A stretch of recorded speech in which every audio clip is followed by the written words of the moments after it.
ఓం శ్రీమాత్రే నమః. లలితా సహస్రనామ పారాయణలో భాగంగా ఈరోజు అమ్మవారి నామం 353వ నామం, 8 అక్షరాల నామం భక్తిమత్ కల్పలతిక. ఈ నామంతో అమ్మవారిని నమస్కారం చేసుకునేప్పుడు ఓం భక్తిమత్ కల్పలతికాయై నమః అని చెప్పుకోవాలి. భక్తి కలవారి పట్ల కల్పవృక్షపు తీగ వంటిది అనేది దీనికి స్థూలార్థం.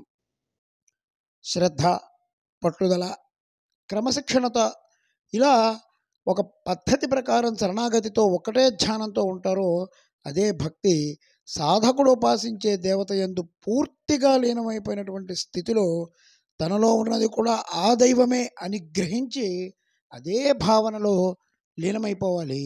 పాలల్లో నీళ్లు కలిసిపోయి నీరు తన ఉనికి ఎలా కోల్పోతుందో, అంతా పాలుగా మారిపోతుందో, అట్లాగే భక్తుడు కూడా దైవధ్యానంలో ఆత్మ పరమాత్మలో కలిసి ఒకటిగా మారిపోతారు.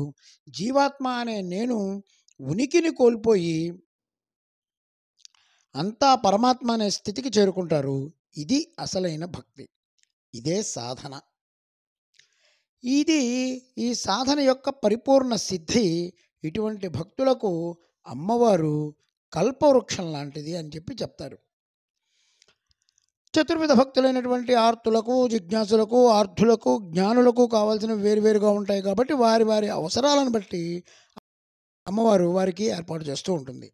శ్రవణం, కీర్తనం, స్మరణం, పాదసేవనం, అర్చనం, వందనం, దాస్యం, సఖ్యం, ఆత్మనివేదన. ఇది నవవిధ భక్తి. ఈ భక్తి మార్గంలో ఏదైనా ఎంచుకొని సాధన చేసుకోవచ్చు. అంటే ముందు చెప్పినటువంటి చతుర్విధ భక్తి అయినా, ఇప్పుడు చెప్పుకున్నటువంటి నవవిధ భక్తి అయినా సరే, దేన్నో ఒకదాన్ని పట్టుకొని అమ్మని మనం పట్టుకునే స్థితికి వెళ్ళాలి. దేవి భాగవతంలో అమ్మవారు భక్తిని 3 విధాలుగా వర్ణించారు. దంభాచారంతో చేసే తామస భక్తి, ఇది కూడా భక్తే, కానీ వారి ఆడంబరాలు, ఆర్భాటాలు అందరూ గుర్తించాలి.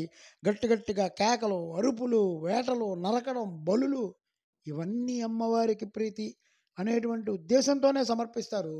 వాళ్ళ భక్తి కూడా ఏం తక్కువదైన భక్తి కాదు, అది వాళ్ళ ఆచారం ప్రకారం చేస్తారు. దీనిని అమ్మవారు దేవి భాగవతంలో తామస భక్తిగా వర్ణించారు. ఇక రెండోది స్వార్థం కోసం చేసేది రాజస భక్తి. వీళ్ళేం చేస్తారు? వాళ్ళ కోరికలు తీర్చుకోవడం కోసం హోమాలు చేస్తారు, యాగాలు చేస్తారు, విరాళాలు ఇస్తారు, దానాలు ఇస్తారు. ఇవన్నీ కూడా మొక్కుబడి పరిహారాలుగా చేస్తూ ఉంటారు. వారికి కలిగే లాభం కోసం చేస్తారు, అంటే ఏదన్నా ఆశించి చేస్తారు. ఇది ఇక్కడ విషయం. ఏది చేసినా తల్లిని నమ్మేగా.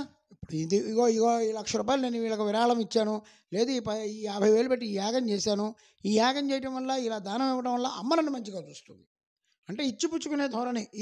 ఇది రాజసం. అలాంటిది వీళ్ళు మొక్కులు మొక్కుతారు, మొక్కులు తీరుస్తూ ఉంటుంటారు. వీళ్ళ కోరిక తీరుతుంది, కానీ ఇది స్వార్థపూరితమైనటువంటి భక్తి. దీన్ని రాజస భక్తి అంటారు. ఇక అసలైన భక్తి, మూడో భక్తి, దృఢమైనటువంటి దీక్షతో ఆ పరమేశ్వరి ప్రీతి కోసం చేస్తారు. వీళ్ళ వెంట పసిబిడ్డగా అమ్మ ఆడుతూ తిరుగుతుంది. వాళ్ళకి అంటూ ఏముండదు. వాడు చేసే ప్రతి పని కూడా అమ్మ గమనిస్తుందన్న భావనతో చేస్తారు. ఆవిడ్ని సంతోషపెట్టాలి, ఆవిడ కోసం పూజ చేస్తారు, అభిషేకం చేస్తారు, అలంకారం చేస్తారు. ఒక తల్లి చిన్న పాపని తను చూడటం కోసం ఎంత ఆనందంగా అలంకరించుకుంటుందో ఆ పిల్లకి అంత అలంకారం కానీ, అంత అందం కానీ ఆ పిల్లకి తెలియదు. అయినా సరే తన కళ్ళతో తను చూసుకోవడానికి ఎంత అందంగా ఆ పిల్లని తయారు చేసుకుంటారో, వీళ్ళు అమ్మ ముందు కూర్చొని అమ్మను అలా రకరకాలైనటువంటి అలంకారాలతో, రకరకాలైనటువంటి స్తోత్రాలతో, రకరకాలుగా పూజ చేసి మానసికంగా ఆనందపడుతూ తల్లికి దగ్గరగా ఉన్నామన్న భావనతో వీళ్ళు ఉంటారు. అలాగే వీళ్ళకి ఏం నైవేద్యం పెట్టాలి, అమ్మకి ఏం నైవేద్యం పెట్టాలి ఇవాళ? పిల్లకి తల్లి అనుకుంటుంది, బిడ్డ స్కూల్ నుంచి వస్తున్నాడు, వాడికి ఏదైనా వెంటనే వాడికి ఇష్టమైంది ఒక పదార్థం చేసి వాడికి పెడితే వాడు వెంటనే తిని సంతోషిస్తాడు. అలా భావనతో అమ్మకి పులిహార ఇష్టం కదా, ఈరోజు చిత్రాన్నం చేద్దాం. అమ్మకి కదంబం ఇష్టం కదా, ఈరోజు అది చేద్దాం. ఇట్లా వీళ్ళ భావన అనుక్షణం నడిచే ప్రతి క్షణం కూడా అమ్మ స్వరూపంతో, అమ్మతో కనుక మమైకమైపోయి ఉంటుంది. అలాంటి వాళ్ళు ఆ భక్తిని మనం అసలు ఊహించలేని భక్తి. ధ్యానంలో ఆమె రూపాన్ని దర్శనం చేస్తారు, స్తోత్రంలో ఆమె శక్తిని, మహిమని ఊహిస్తూ వర్ణిస్తూ ఉంటారు. ఆనంద పారవస్యంతో ఆనంద బాష్పాలు రాలుస్తూ ఉంటారు. అసలు వాళ్ళకి అమ్మ దగ్గర నుంచి ఏం కోరుకోరు. అమ్మని చూస్తే చాలు. ఇది నా పూజ చేశాను ఇవాళ. అమ్మకి 1,00,000 తులసితో పూజ చేశా. అమ్మ ఎంత పొంగిపోయిందో. 1,00,000 మారేడు దళాలతో అమ్మకు పూజ చేశా. ఎలా ఉందో. ఇవాళ కూర్చొని లలితా సహస్రం నామావళిగా అమ్మవారిని చేశా. అలంకారం చేసుకుంటూ అమ్మ ఎంత ఆనందించిందో. వీళ్ళ భావన ఇలాగే ఉంటుంది. ఇంతకు మించి ఉండదు. అంతేగాని అమ్మ నీకు ఇంత చేశాను కదమ్మా, నువ్వు నాకు ఇవాళ మా ఇంట్లో ఒక ₹1,00,00,000 పడేయమ్మా, ఎట్లా అడగరు వీళ్ళు. రేపొద్దున ఏం చేద్దాం. ఇవాళ ఇంతగా అమ్మని మనం అలంకరించాం. ఈ అలంకరణలో మనకి మనసుకు తృప్తి ఉందా? రేపు ఇంకొంచెం బాగా చేద్దాం. వీళ్ళ భావన ఏంటంటే అమ్మతో మమైకమైపోవటం. అది వీళ్ళ భావన. ఆ స్వార్థం లేని భక్తిని అమ్మ వెతుకుతూ ఉంటుంది. వారి కాలం పూర్తయ్యాక శాశ్వత మణిద్వీప సాయుధ్యాన్ని వాళ్ళకు అనుగ్రహించి తన దగ్గరే పెట్టుకుంటుంది. స్వార్థంతో తామసంతో చేసే పూజల వల్ల కోరికలు తీరుతాయి కానీ ముక్తి లభించదు. మళ్ళీ మళ్ళీ జన్మెత్తాల్సిందే. ఈ జన్మలో కొంత సాధన చేస్తే చాలు. తర్వాత అసలు జన్మ అనేది లేకుండా జన్మరాహిత్యం పొందడానికి అవకాశం ఈ మూడో భక్తితో లభిస్తుంది. భక్తుల పట్ల కల్పవృక్షపు తీగ వంటిది అనేది ఈ నామానికి అర్థం. ఈ నామంతో లలితా సహస్రాన్ని సంపుటీకరణ చేస్తే భక్తులకు కల్పవృక్షం వంటిది ఈ నామమంత్రం. ఇది న్యాయమైన కోరిక ఉండాలి. పిల్లలేవో అడుగుతారు కానీ వాళ్ళకి మంచి చేసేది మాత్రమే మనం ఎలా అయితే ఇస్తామో, మనం ఎన్ని కోరికలు కోరుకున్నా మన బ్రతుక్కి ఆవిడే కర్త.